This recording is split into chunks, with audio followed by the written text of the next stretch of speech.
right, Karman Bar, please welcome our first act this evening, Mr. Brad Hutchins.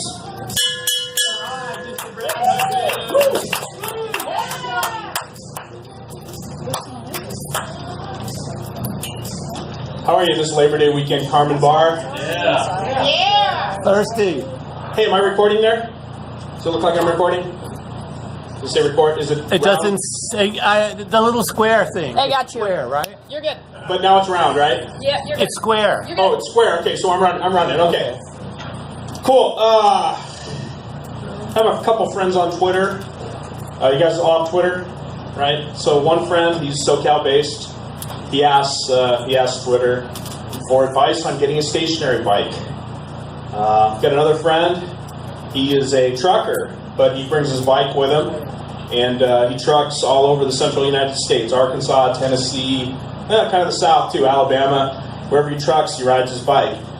And he chimes in, why are you getting a stationary bike? You're in Southern California. You should be out enjoying the weather and getting your exercise that way, right? And, I chime in, and I note that you guys ever see those memorials on the side of the road? You know, like a cross and some flowers and, maybe some cards and all that stuff. You know who those are for? Those are for the people who don't choose the stationary bike. Yeah. Shout out to my friends Pete and Cease for giving me my first joke. USC fans, we got USC fans here?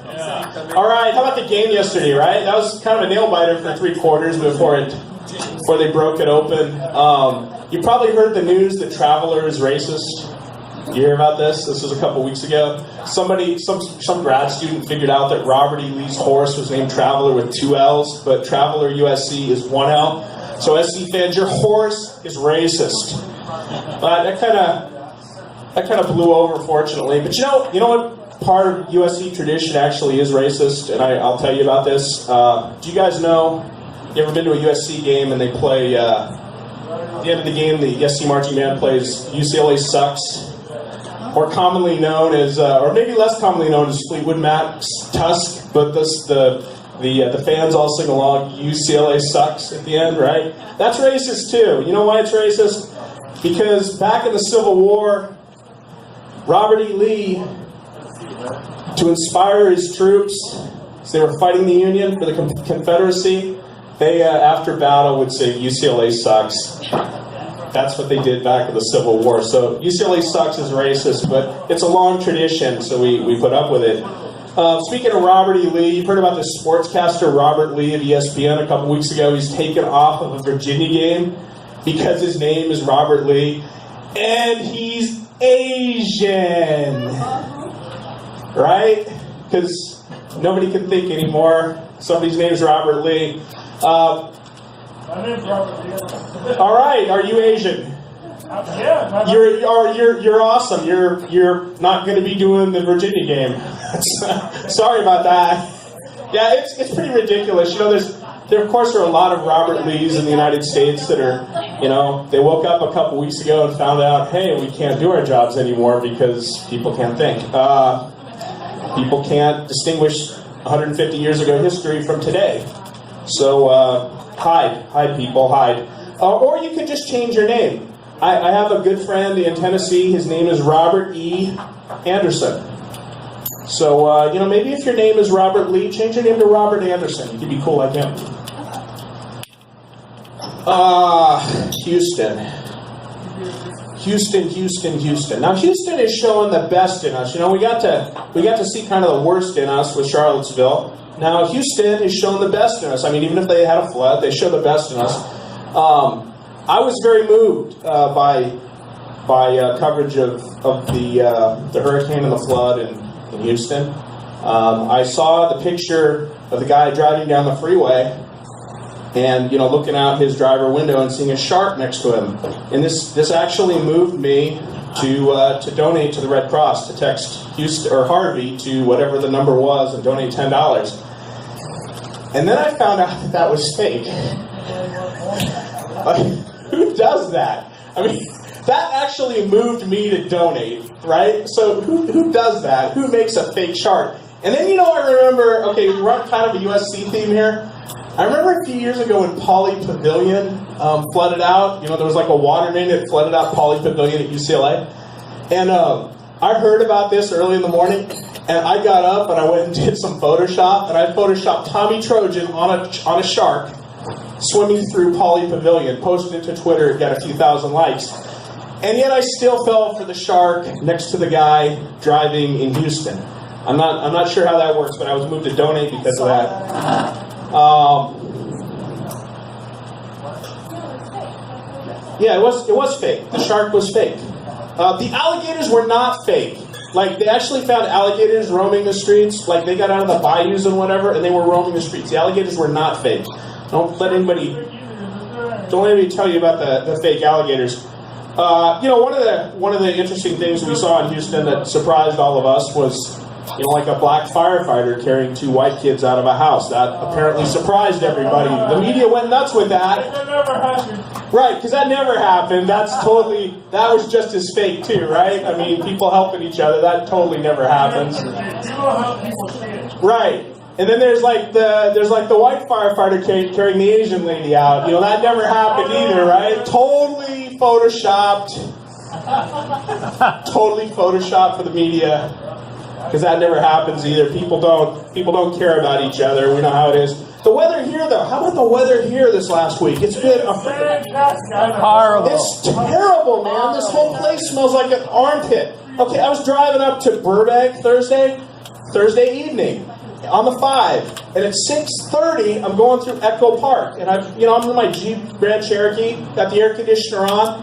All of a sudden, I look down at the temperature gauge, and it's 117 degrees. I'm like, fuck, this is not possible. So I'm thinking, okay, maybe my engine's overheated or something like that, because it was only like 97 back at the 101 interchange. This is something screwed up. So I turn the air conditioner off, I roll down the window, stick my arm out, I'm like, crap, it's 117 out there. Yeah, it was just nuts.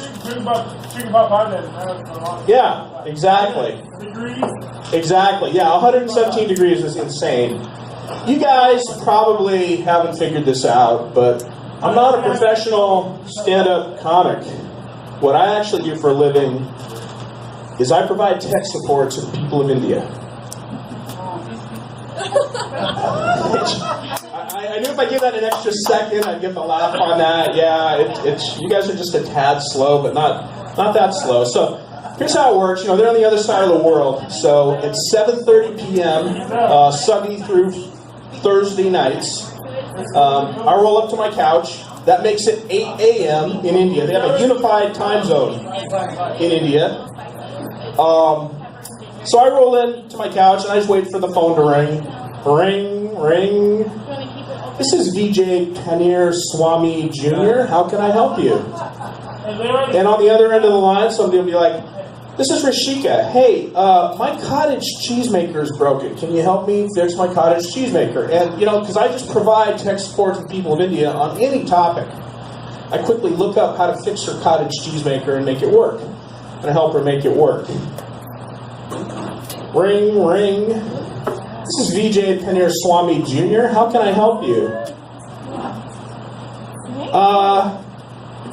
Do you know what your name means, Vijay Swami? And I'm like, well, yeah, I know what it means. It means cottage cheese expert. That's why I chose it. I'm not the first person in my family, we have guessed it, that's junior. I'm not the first person in my family to provide tech support to the people of India. My dad actually provided tech support to the people of India. And he got started in this business almost 30 years ago. When he got started, calls would go something like this. Ring, ring. Hey, this is Vijay Ling. How can I help you? Vijay Ling, do you know what your name means? My dad, this was like the first call he got. He said, no, I don't know what my name means. It means cottage cheese dick. It was at that point that my dad changed his name to Vijay Swami, cottage cheese expert. Ring, ring. This is Vijay Swami Jr. How can I help you? Vijay Jr. Can I call you VJJ? I'm like, yeah, you can you can call me whatever you want because you're paying for this. So whatever you like. And with that, I became known as VJJ to my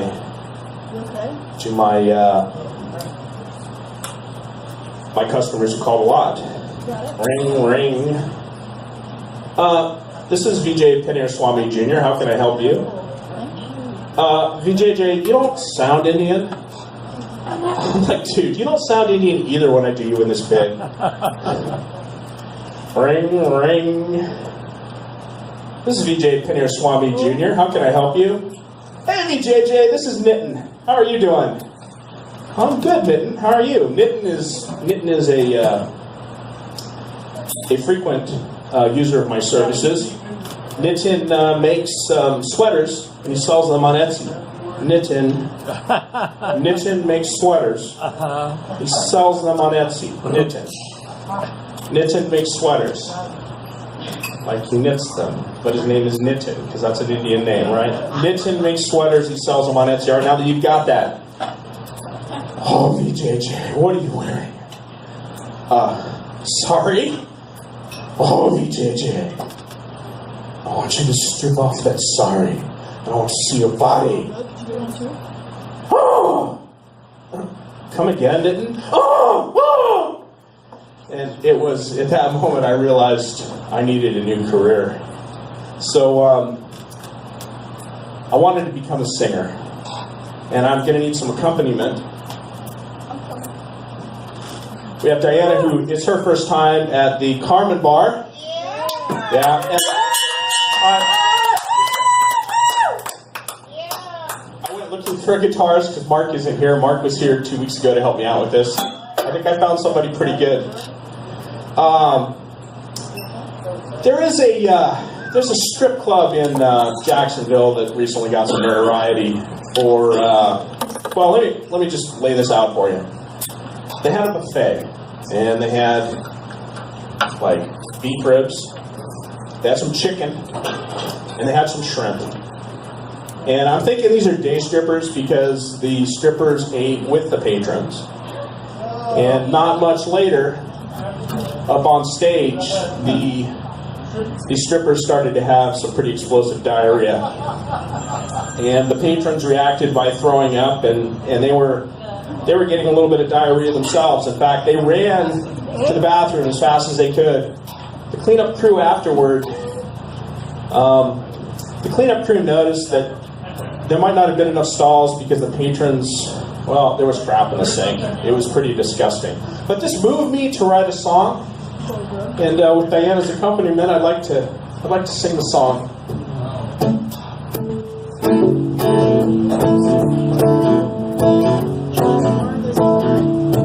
Sometimes when I'm at the strip club, the hunger comes my way and it won't go away. So I look for something good inside of me. The lunch we share may lead to a health scare, but when you start losing your shit, well, I won't be looking at your tits.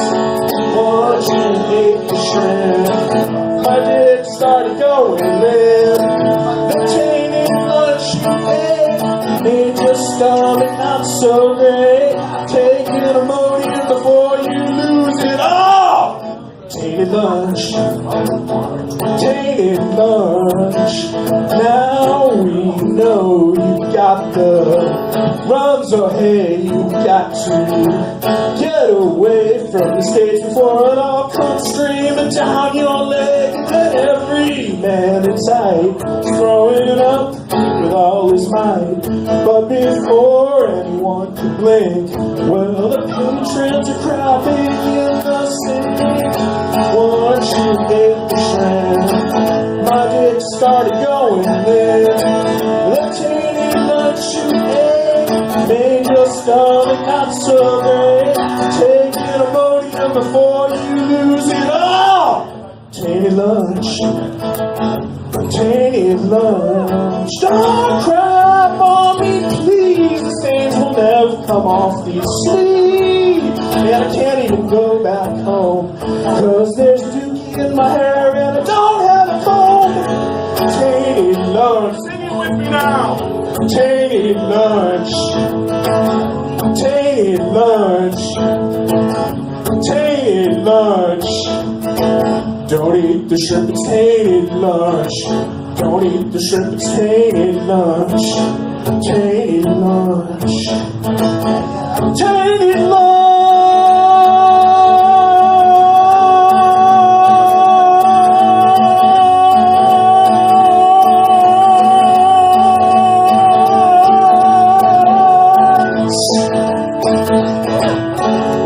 Thank you, Karman Bar. Yes, big round of applause. Mr. Brad Hutchins.